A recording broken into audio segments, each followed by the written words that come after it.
Hello everyone, welcome back to my channel with another video. तो आज की इस वीडियो में हम ई कल्याण स्कॉलरशिप के बारे में कुछ बातें डिस्कस करने वाले हैं जो आपके लिए इम्पोर्टेंट हो सकती है। तो ये वीडियो आप एंड तक जरूर देखिएगा। और ई कल्याण रिलेटेड बीएड की जो अपडेट है उसके बारे में भी हम डिस्कस करने वाले हैं। तो चलिए वीडियो शुरू करते हैं और जानते हैं क्या है आज की ये इम्पोर्टेंट इन्फॉर्मेशन। झारखंड में ST, SC, OBC and EWS के जो स्टूडेंट्स हैं उनको स्कॉलरशिप दी जाती है। उन सभी स्टूडेंट्स को स्कॉलरशिप प्रोवाइड की जाती है फॉर देयर स्टडीज और ये कंडक्ट होता है ई कल्याण स्कॉलरशिप प्रोग्राम के थ्रू। तो ई कल्याण स्कॉलरशिप में इस बार बीएड के जितने भी कैंडिडेट जिन्होंने एडमिशन लिया है या फिर अभी फोर्थ काउंसलिंग के बाद एडमिशन लेने वाले हैं, उन सभी कैंडिडेट को क्या स्कॉलरशिप की प्रोग्राम प्रोवाइड की जाएगी, क्या उनको इसकी बेनिफिट मिल पाएगी, तो इसी के बारे में हम आज के इस वीडियो में जानने वाले हैं। तो जैसा कि हम सभी को पता है कि बीएड में एडमिशन के लिए सेशन थोड़ी लेट है। अभी 2020 टू 2022 सेशन के लिए बीएड में एडमिशन की प्रोसेस अभी चल ही रही है। बहुत सारे कैंडिडेट ने ऑलरेडी एडमिशन ले लिया है, कुछ लोगों की एडमिशन अभी चल रही है। तो जैसे कि बीएड में एडमिशन के लिए फर्स्ट काउंसलिंग की जो प्रोसेस है वो जनवरी के मंथ के समथिंग हुई थी।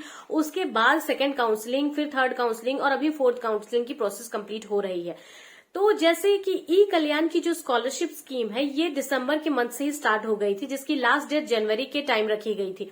लेकिन बहुत सारे रिक्वेस्ट करने के बाद इसकी जो लास्ट डेट है वो फेब तक चली गई।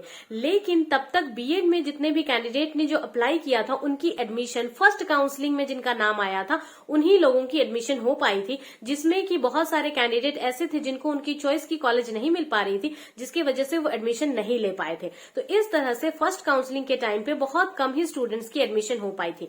लेकिन ई कल्याण की जो स्कॉलरशिप की लास्ट डेट है, मीन्स फॉर्म फिल करने की जो लास्ट डेट थी वो खत्म हो चुकी थी, वो उसकी लास्ट डेट एंड हो चुकी थी, साइट क्लोज हो चुकी थी। जिसके बाद फर्स्ट काउंसलिंग के बाद जिन्होंने एडमिशन लिया है उन्होंने भी एप्लीकेशन नहीं दे पाया ई कल्याण में। फिर सेकेंड काउंसलिंग हुई, थर्ड काउंसलिंग हुई और अभी फोर्थ काउंसलिंग की प्रोसेस चल रही है। तो बाकी जितने भी कैंडिडेट जिन्होंने फर्स्ट काउंसलिंग के बाद एडमिशन लिया है उनको तो साइट ओपन हुई ही नहीं, तो वो फॉर्म फिल कैसे कर पाएंगे। तो जितने भी कैंडिडेट जिन्होंने ऑलरेडी एडमिशन ले लिया है या फिर एडमिशन लेने वाले हैं तो उन सभी को ई कल्याण की जो स्कॉलरशिप की प्रोग्राम है उसके मिलने की चांसेस बहुत कम है। बहुत ही कम चांस है कि आपको ई कल्याण की स्कॉलरशिप मिल पाएगी। और अगर ई कल्याण के थ्रू जब साइट दोबारा ओपन होती है तभी आपको ई कल्याण के थ्रू स्कॉलरशिप मिल पाएगी। तो इसके दो तरीके हो सकते हैं। एक तरीका ये कि बीएड की जो सेशन है वो 2 इयर्स के होते हैं। तो पहला जो ईयर होगा वो 2020 टू 2021 की ईयर होंगे एंड सेकेंड ईयर होगा वो 2021 टू 2022। तो अभी जिन्होंने एडमिशन ले लिया तो वो जो ई कल्याण की जो फॉर्म फिल हुई थी वो 2020 to 2021 year means first year के सेशन के लिए एप्लीकेशन फॉर्म फिल हुई थी। तो बीएड के जितने भी कैंडिडेट है आपने फॉर्म नहीं फिल किया, साइट क्लोज हो गई और अगर ये दोबारा ओपन नहीं होती है और तो ये फर्स्ट ईयर की जो आपकी स्कॉलरशिप की प्रोग्राम है, फर्स्ट ईयर की जो स्कॉलरशिप है वो आपको नहीं मिलेगी।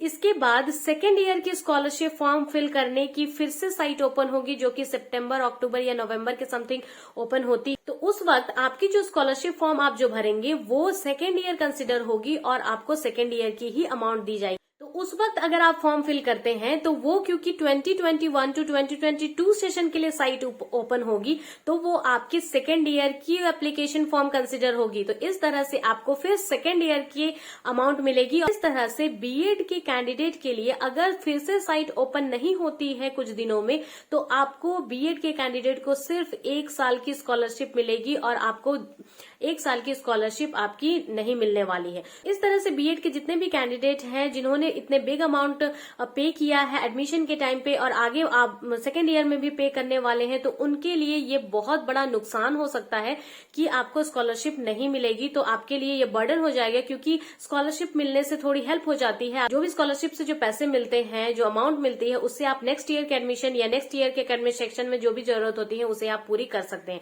तो इस तरह से बीएड के जितने भी कैंडिडेट हैं आपको जरूरी है कि ई कल्याण के ऑफिस में जाकर या फिर आप किसी तरह से आप साइट ओपन कराने में हेल्प करें। तो इसके लिए कुछ दिन पहले, 2 दिन पहले मैंने न्यूज़पेपर में देखा था कि डॉक्टर श्यामा प्रसाद यूनिवर्सिटी के स्टूडेंट्स उन्होंने एक मीटिंग रखी थी जिसमें उन्होंने ई कल्याण के स्कॉलरशिप की जो साइट क्लोज हो गई है उसे ओपन कराने से रिलेटेड कुछ डिस्कशन किया था। तो इस तरह से जो कैंडिडेट बाकी कॉलेजेस के हैं आप भी एक ग्रुप बनाकर, आप भी एक टीम वर्क के रूप में सभी कॉलेजेस से से मिलकर एक दूसरे से लिंकअप करके आप इस तरह से बात कर सकते हैं और आप डायरेक्ट जाकर आप ई कल्याण के ऑफिस में जाकर भी एप्लीकेशन दे सकते हैं कि आपको ई कल्याण की जो साइट है उसे ओपन की जाए फिर से, ताकि आप जो फर्स्ट ईयर की स्कॉलरशिप आपको मिल पाए और सेकेंड ईयर की स्कॉलरशिप भी आप ले सकें। तो इस तरह से आप ये काम कर सकते हैं। और नहीं तो आप दूसरा एक और काम कर सकते हैं, आप ई कल्याण के साइट पे जाइएगा, वहां पर आप लॉग इन करिएगा। लॉग इन करने पे नीचे आपको एक ऑप्शन आता है जिसमें आता है कंप्लेंट सेक्शन, जिसमें आप कंप्लेन कर सकते हैं कि क्या प्रॉब्लम है, क्या आपको दिक्कत हो रही है, उसे आप कंप्लेन बॉक्स में डाल सकते हैं। तो इस तरह से यहाँ पर स्क्रीन में देख लीजिएगा कि कंप्लेन बॉक्स में जाके अपना नाम, अपने कॉलेज का नाम, जो भी आपका कंप्लेन है उसे आप सबमिट कर सकते हैं। तो इस तरह से अगर आप करिएगा तभी ई कल्याण वाले को पता चलेगी। इस तरह से आप अपने तरीके से कुछ स्टेप लेते हैं तभी आप इस स्कॉलरशिप का फायदा उठा पाएंगे। ई कल्याण के स्कॉलरशिप में जिन्होंने एप्लीकेशन सबमिट किया था उनके एप्लीकेशन में पहला डीए अप्रूव्ड होता है, उसके बाद एए अप्रूव्ड होता है। एए अप्रूव्ड अगर आपके एप्लीकेशन फॉर्म में आ गया, मतलब आपकी जो एप्लीकेशन फॉर्म है वो अप्रूव हो गई और कुछ ही दिनों में अमाउंट ट्रांसफर होगी।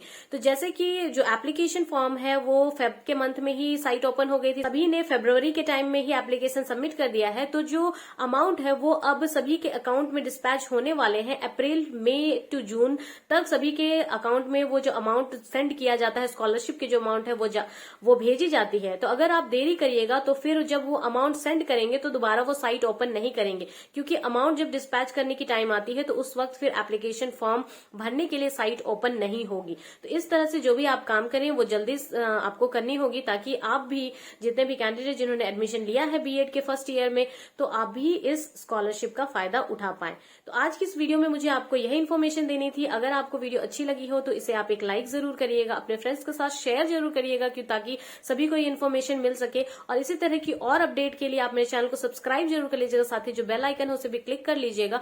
और जो भी आपको प्रॉब्लम होगी रिलेटेड टू दिस वीडियो या फिर बीएड से रिलेटेड कुछ भी जानकारी चाहिए तो आप मुझे कमेंट सेक्शन में भी पूछ सकते हैं। तो मिलती हूँ नेक्स्ट वीडियो में। Thank you so much for watching.